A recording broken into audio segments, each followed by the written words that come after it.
It was almost 2 a.m., yet the lights in President Ibrahim Traoré's office were still burning. The corridors of the presidential palace echoed with ringing phones and hurried footsteps. Inside the emergency meeting room sat the central bank chief, the economy minister, and several top advisors, all staring at the breaking news on the screen. French banks had frozen all transfers to Burkina Faso. The IMF halted loan disbursements. The CFA franc was being pulled out of circulation. In a matter of hours, the nation could face a total economic shutdown. Traoré slammed his fist onto the table. This is how they've trapped us for decades. Even the money we earn isn't truly ours. He looked at his team, anger turning into determination. What he said next left the room stunned. The finance minister whispered, This is impossible. No country has ever done something like this." Traoré gave a faint smile. "Then we will be the first." The air in the palace grew heavy. Outside, the city lights of Ouagadougou glowed quietly, but inside, the future of the entire nation trembled on a thin line. Traoré walked to the window, hands behind his back. Without turning, he asked, "How much in reserves do we actually have?" Doremina Konate flipped through her file. "Officially around $400 million, but most of it is held in Paris. We can't reach it anymore." "And our gold?" "We have 78 tons registered," she said softly, then hesitated. Traoré finished her sentence with a cold smile. "Also stored in France." The economy minister, Ousmane Zongo, leaned forward anxiously. "Mr. President, leaving the West African Monetary Union, rejecting the CFA franc, it could destroy us. It's economic suicide." "Suicide?" Traoré turned sharply. "Or the beginning of freedom? Tell me, Zongo, how can we claim independence when we cannot even print our own currency?" He stepped closer to the table. "For 70 years, we have used a colonial system. Every time we print money, we pay the French treasury. We literally pay to use our own currency. Tell me, is this freedom?" No one spoke. Everyone knew he was telling the truth. But breaking away from the CFA franc felt like stepping off a cliff with no bridge beneath. Dr. Konate finally said, "Sir, even if we wanted to, we lack the machinery to create a new currency. No printing facilities, no distribution system. And if people panic and start withdrawing money tomorrow," Traoré placed a thick file on the table. "That's why I've been preparing quietly for the past 3 months." The advisors stared at the file. "Operation Sankara," Traoré announced. "Thomas Sankara's dream. Financial independence." He opened the file. Diagrams, security features, distribution maps. All of it was inside. At the center, a new national currency, the Burkina gold. The finance minister blinked. "This cannot work. Our reserves are too small, and without international approval." Traoré reached into his pocket and placed a small, shining coin on the table. A baobab tree on one side, Burkina Faso's map on the other. "This is the prototype, made entirely from our own gold. Mined on our land, processed on our soil." Konate shook her head. "But foreign companies run our mines. They track every gram of gold exported." Traoré's eyes hardened. "Not anymore." The economy minister shot up from his chair. "You nationalize the mines when?" "Officially tomorrow morning," Traoré said calmly, "but the process started 3 hours ago.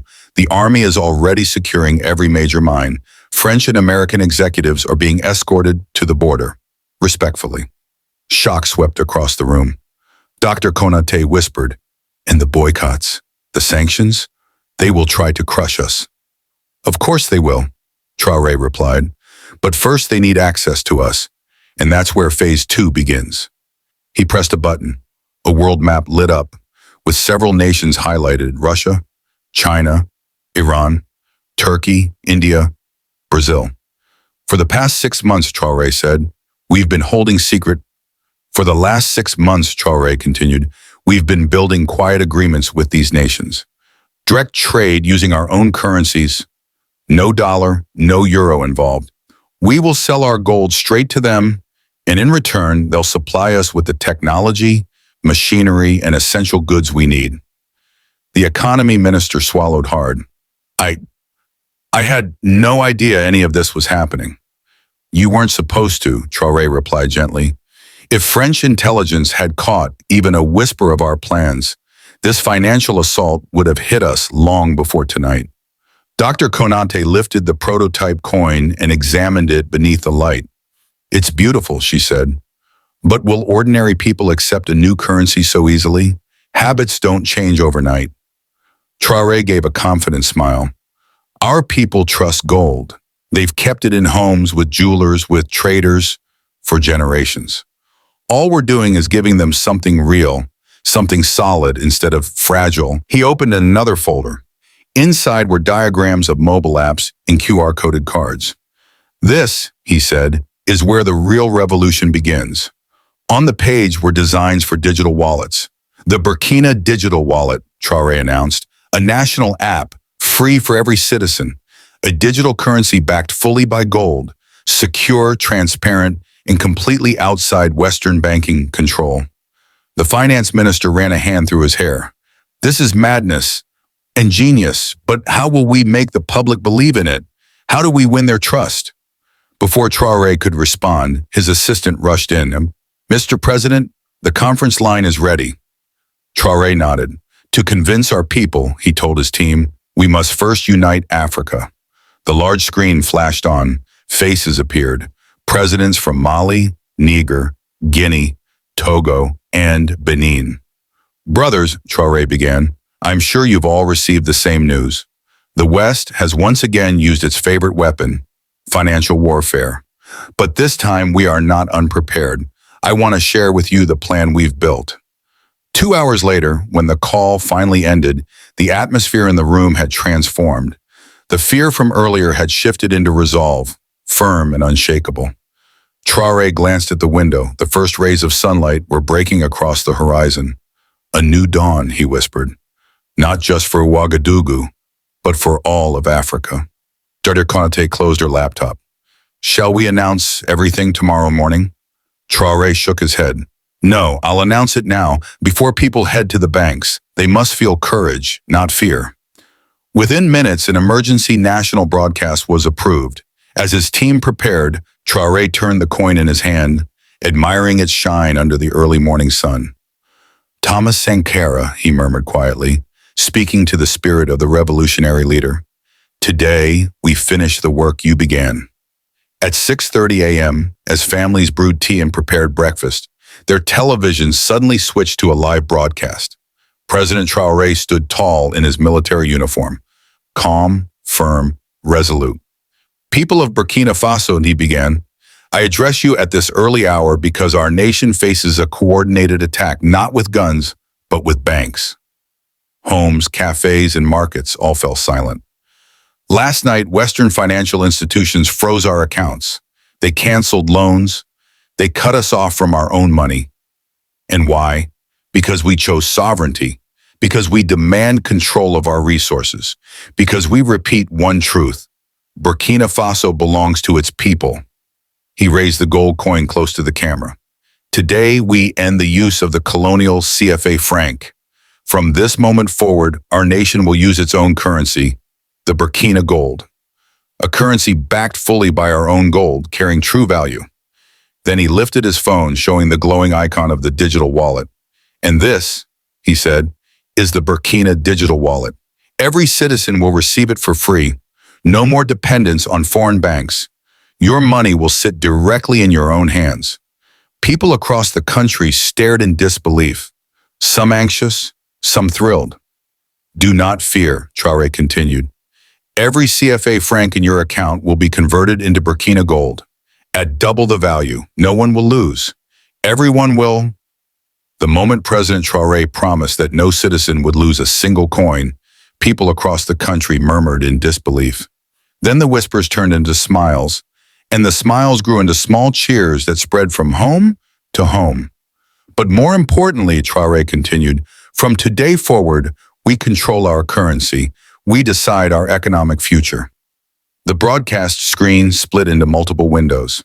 Standing beside Traoré, at least symbolically, were the presidents of Mali, Niger, Guinea, Togo, and Benin.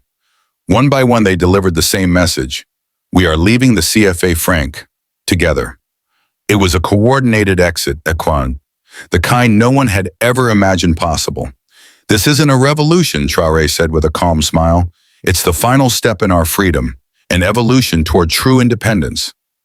When the broadcast ended, something extraordinary unfolded. There was no panic, no bank lines, no chaos. Instead, people gathered in markets and on sidewalks, staring at their phones, laughing, showing each other the Burkina digital wallet app. It was simple, clean, beautiful. And for the first time in decades, their money felt like it belonged to them. Meanwhile, in Paris, at 7:45 a.m., the French central bank was in crisis mode. The director of the Africa desk stared at the data on his screen, pale and sweating. 6 countries left at the same time. This was planned, perfectly planned. The bank president leaned forward sharply.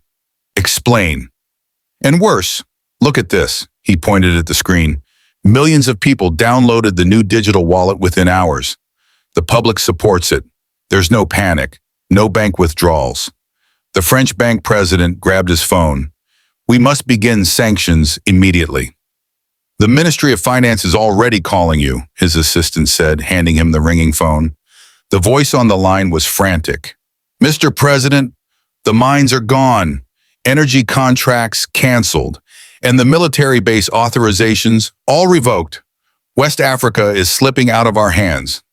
Back in Ouagadougou, Traoré monitored the international reaction. Western media, as expected, was furious. Financial disaster imminent. African nations commit economic suicide. Burkina Faso heading toward collapse. But alongside those headlines came a wave of messages from the East. Russia, China, India, Turkey, Brazil, South Africa, all promising recognition, partnership, and cooperation. Dr. Konate rushed into the office, glowing with excitement. Mr. President, you won't believe the numbers. 4 million downloads already. Nearly 1/5 of our population. Traoré smiled proudly. Once people taste real freedom, they never let it go. And there's more, she added.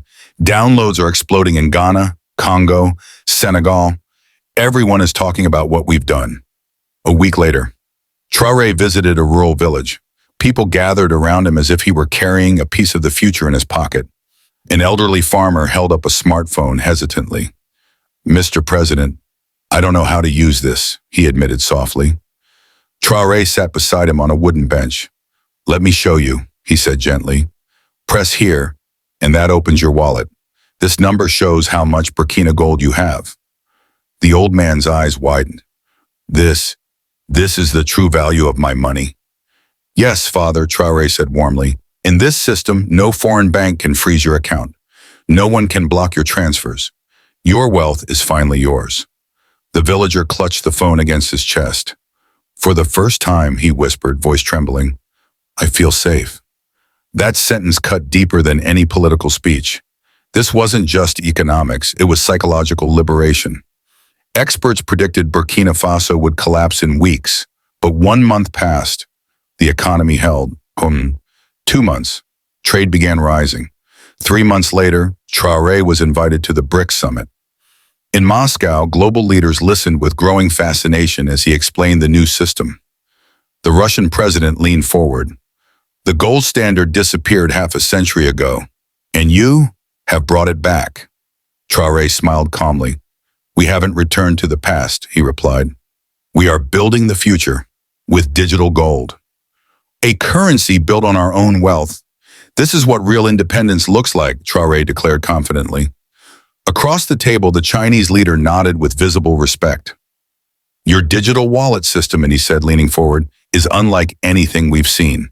It could reshape financial models beyond Africa. When the summit ended, the agreements Traoré secured shook Western newsrooms to their core. Energy and defense cooperation with Russia, high-tech and infrastructure development with China medicine, research and agriculture projects with India, food security programs with Brazil, industrial education partnerships with Turkey. Western media all erupted. Burkina Faso drifts from the West. Traoré's risky geopolitical gamble. But inside the presidential jet, Traoré only smiled. We aren't abandoning anyone. he told Dr. Konate calmly. We're opening ourselves to many partners. We no longer serve one master. We work with the world. Konate glanced at the glowing phone screen in his hand. The Burkina digital wallet. 12 million active users, 2 million daily transactions, 0 hacks used across 6 nations. A silent revolution was unfolding 6 months later. The regional gold-backed system evolved into something larger. African gold, a continental currency, 14 nations joined. The old colonial CFA franc, once untouchable, slowly vanished into history books. Traoré was no longer just a president. He had become a symbol of continental awakening. At the opening ceremony of Burkina Faso's new central bank headquarters, he stood before majestic gold-plated doors. Behind them, the nation's gold, once locked in foreign vaults, was finally stored on Burkina-Bay soil. We are not inaugurating a building today, Traoré said. We are opening a new chapter, a chapter where our treasures stay under our own sky. Applause filled the hall. In the back row, an elderly woman wiped away tears. She was the widow of Thomas Sankara, the revolutionary icon whose dream was stolen in 1987. He would have been proud, she whispered, gripping Traoré's hand. Financial sovereignty was the dream he died for. Traoré bowed his head gently. We are simply finishing what he began. His seeds became our roots. A new technological dawn. Beyond the city, the Burkina Technology Center buzzed with activity. Young engineers were building the next generation of the digital wallet. Blockchain-based, extremely energy-efficient, designed entirely by African developers, Burkina Faso had built more than a currency. It had created an ecosystem from mining to refining, from coding to cybersecurity. For the first time, Africa owned every link of its financial chain. The world reacts on TV screens worldwide. The IMF president smiled awkwardly. We are in ongoing discussions with Burkina Faso, he said, in order to understand their new system, which really meant we cannot stop them anymore. Meanwhile, the French president toured African nations promising a fresh start, but the crowds listened with stone faces. The old promises no longer worked. At one press conference, a journalist asked, "How do you view the rise of African gold-backed currencies?" The French leader straightened his tie. We respect their decisions, but there are considerable risks. Laughter cut him off. The room understood the irony better than he did. 1 year later, New York, United Nations President Ibrahim Traoré stepped onto the grand UN stage. His speech lasted only minutes, but its impact shook the room. A year ago, 6 nations took a step many called impossible. Today, 22 African countries use the United African Gold. Inflation has dropped. Trade has multiplied. Tech investment is rising faster than ever. Western diplomats shifted uncomfortably. They said we would fail, Traoré continued. They said we would collapse. They said we would starve. He paused, then smiled. We didn't argue. We didn't defend ourselves. We simply proved them wrong. The applause that followed thundered across the hall. Africa, after centuries of economic chains, had unlocked a new era, and everyone sensed that this was not the end. It was only the beginning.